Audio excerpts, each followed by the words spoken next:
No matter at what stage in your practice you are, there's always a certain question lingering in the background.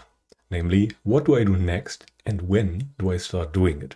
This is especially true for the Western mind, where people usually have a sense of striving deeply ingrained into their minds. There's always a need for progress, so to speak. Today, we want to have a look at if and how the practice changes at all the further you progress.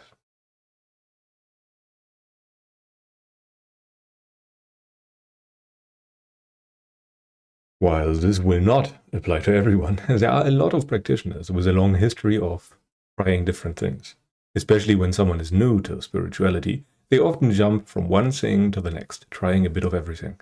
And this is by no means limited to spirituality. It is usually the case that people, when they start lifting, do the very same thing. When they start a new hobby, they do the same thing. They try out a lot of different things, and in the end, they end up with something that is not necessarily the best approach. And this often happens as soon as the last technique loses its novelty and is no longer, well, working as before. While this kind of curiosity is certainly very natural and very human, that does not mean that it is beneficial for Dhamma purposes. The Buddha praised patience, as few other things, for a reason.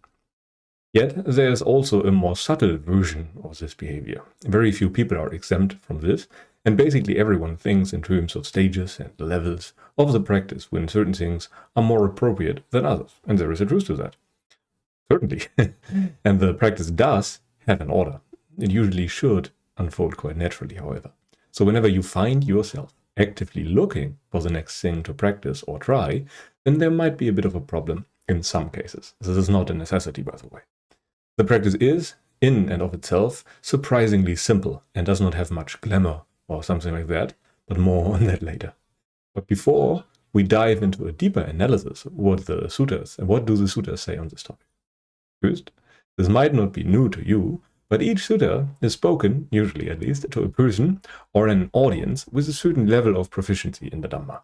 As such, many lectures omit early steps as those were simply not relevant, given the situation and the person at hand. Yet given the prior knowledge, each and every sutta usually does describe a complete training, from the very point of beginning up to arahantship, except for very few suttas addressed to people with very different interests, or sometimes with very specific problems. That could also happen. But usually, and this is a vast amount of suttas, you can just pick one, and it is a complete training, which is something that many people tend to overlook. And here is an example that I like a lot, where the Buddha gave advice to monks newly ordained. And it goes as follows. In that case, bhikkhu, purify the very beginning of wholesome states. And what is the very beginning of wholesome states? Here, monk, dwell restrained by the restraint of the patimokkha, accomplished in good conduct and proper resort, seeing danger in the slightest fault. Having undertaken the training rules, train in them. When, bhikkhu, you dwell restrained by the restraint of the patimokkha, etc., seeing danger in the slightest fault, then, based upon that virtue, established upon virtue, you should develop the four establishments of mindfulness. And as you can see, the rule keeping, the virtue, and all those things do come first, but you have to become accomplished in that before you usually move on to the next best thing. And from then on, the training is usually the same as pretty much always. And once perfected in virtue, your mind is basically free from sensual values and sensual desires. This is where most modern teachings and modern teachers disagree with the suttas. They see the rule keeping and everything like that more as a preparatory exercise that you do on the side, and not as a mandatory first step that you have to basically perfect yourself in before the other teachings do apply to you. And by the way, this is way more than a mere absence of craving. It means that you have stopped valuing things on the level of gut feeling, and instead see danger in clinging to your views. You have devalued sensuality and all the small habits you held dear to you, and all the small views and opinions and all those things that you have hold dear to you. When you are, for example, still offended by someone, I don't know, some disagreeable opinion on a political topic that was dear to you in the past, then you are still holding that dear to you. If you still disagree or get agitated, if, I don't know, Trump says something that you do not like, then you still hold a view dear to you, that you have not removed, and you are not perfected in virtue, or at least not as perfected in virtue as you might have thought. And as such, even when you encounter something that provoked lust or hate before, There is nothing now. This is the state that you want to end up. And this is the training, the rule keeping, the virtue that the Buddha described. And from then on, the sutras usually describe the cultivation of Samma Samadhi through the jhanas or other means. And that is when the true practice, so to speak, really begins, when you are free from craving, or more or less free from craving. But now to the actual practices in the sutras that you must do and cannot leave out. And this would be the very hardwood, or the essence of the Dhamma, the essential part that the sutras do focus on. And the two ingredients are discernment and serenity. But they are not just disjunct, as many people think, in terms of methods. They are more or less aspects of the same thing. You cannot do vipassana meditation and concentration meditation or something like that. The sutras barely ever mention that, if at all. And another word for discernment would be wisdom or understanding. And another word for serenity would be non-lust, non-craving, dispassion, or simply concentration. And you could compare your mind, as an example, as someone on our Discord server recently did, and which I very much liked, with a glass of muddy water.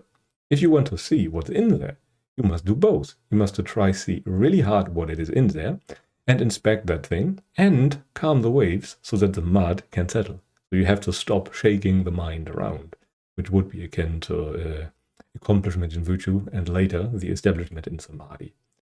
And the sutras go as follow on that topic. As for the person who has serenity, but not discernment, grounded on serenity, they should practice meditation to get discernment. After some time, they have both serenity and discernment. As for the person who has discernment, but not serenity, grounded on discernment, they should practice meditation to get serenity. And after some time, they have both discernment and serenity. As for the person who has neither serenity nor discernment, in order to get those skillful qualities, they should apply intense enthusiasm, effort, zeal, vigor, perseverance, mindfulness, and situational awareness to get those very states, as if their hair was on fire. I paraphrase the citation as it's very long, and I only want to give you a snippet here. But you can look it up for yourself. It's a kind of popular sutta in my opinion. But the gist of it is, you should seek out people who are more advanced than you and train with them. You should seek out people who have the qualities that you desire. And the last person, as for the person who has both serenity and discernment, grounded on those skillful qualities, they should practice meditation further to enter the defilements. But even if you are factually free right now, that doesn't mean that you are free forever. And this is from Anguttara Nikaya number 4.93. But anyway, let us start with non-craving, as this is usually the first step that you must do before discernment is even really possible.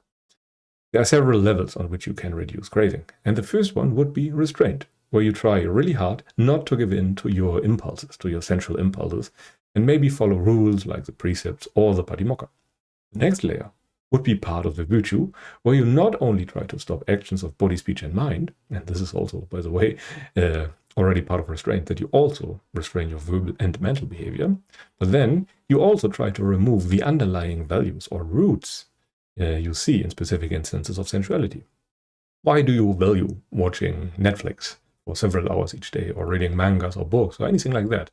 You try to get to the bottom of that and really try to see what you get out of it and if it is really worth it. And then you apply something akin to a negative value to such actions through repeatedly contemplating, so that craving cannot even arise anymore when there is a prior prospect that would have made you crave. Instead, you see, oh, this is dangerous. This is not really as nice as I thought it was, because the craving is always kind of painful. And it's not only painful right now, it will also lead to pain in the future. But the very important part is it is painful right now. It is pressuring right now. And that is not exactly a nice state to be in. And the next level goes even deeper than that. Even when there is no sensual values left of the more immediate kind, they could still come back. And this is what the Dhamma is all about. To prevent that, the Buddha advised his monks to dwell as much as possible in states without any craving left. And this is what Samma Samadhi is. Being in a state that is completely wholesome without any craving left.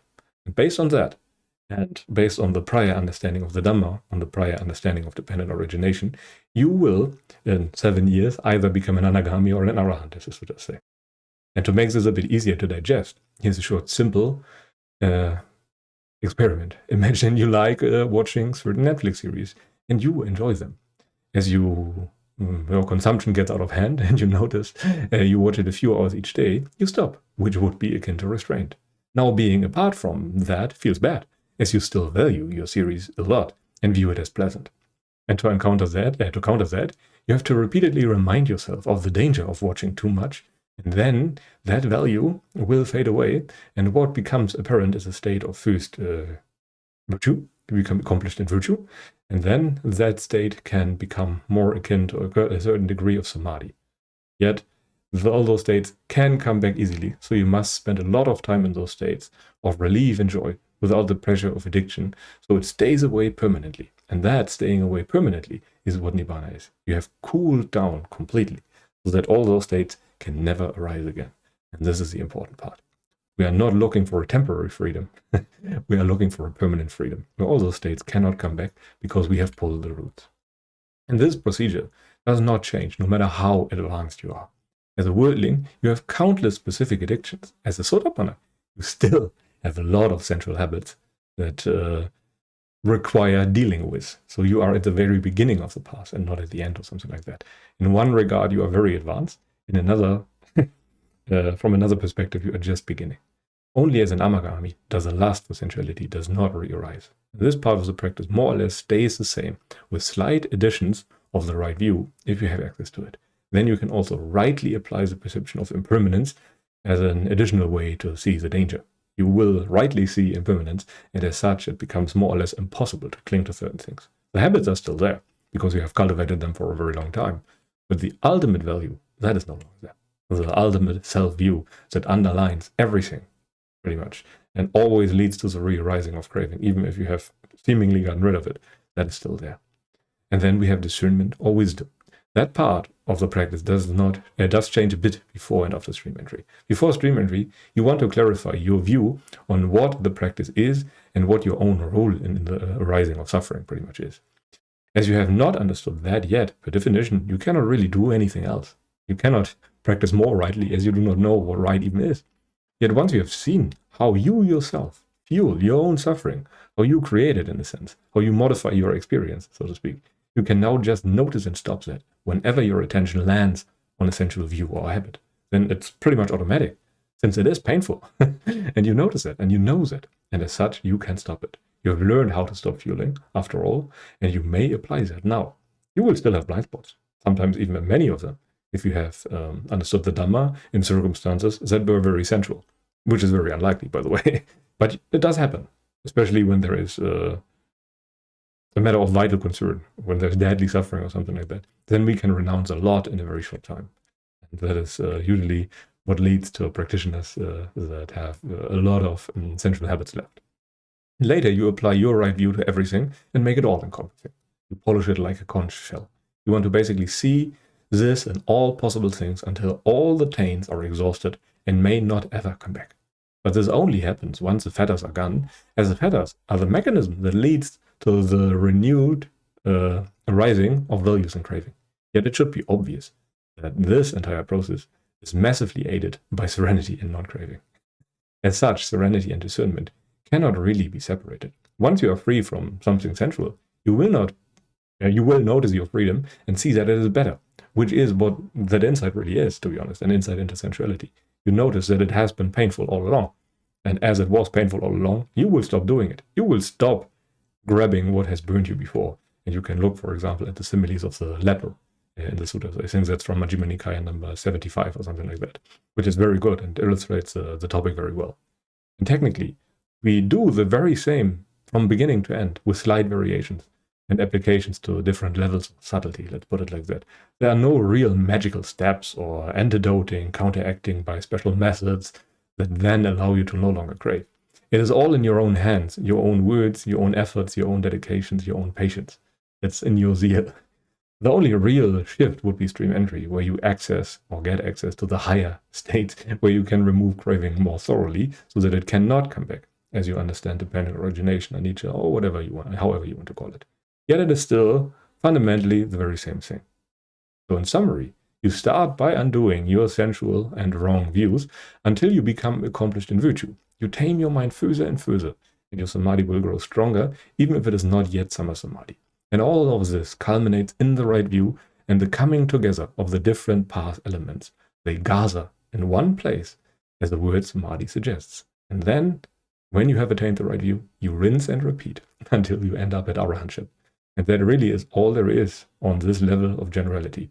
Even if you can phrase the Dhamma in basically many different ways forever, it is still fundamentally the same. It's just the wording that differs. But anyway, let us now come to the most important part. First, there are different stages of progress with a different emphasis on different things. In the beginning, you have to be virtuous. You have to stick to rules. You have to do all those things as your craving is still very strong, and otherwise you cannot see. It's impossible.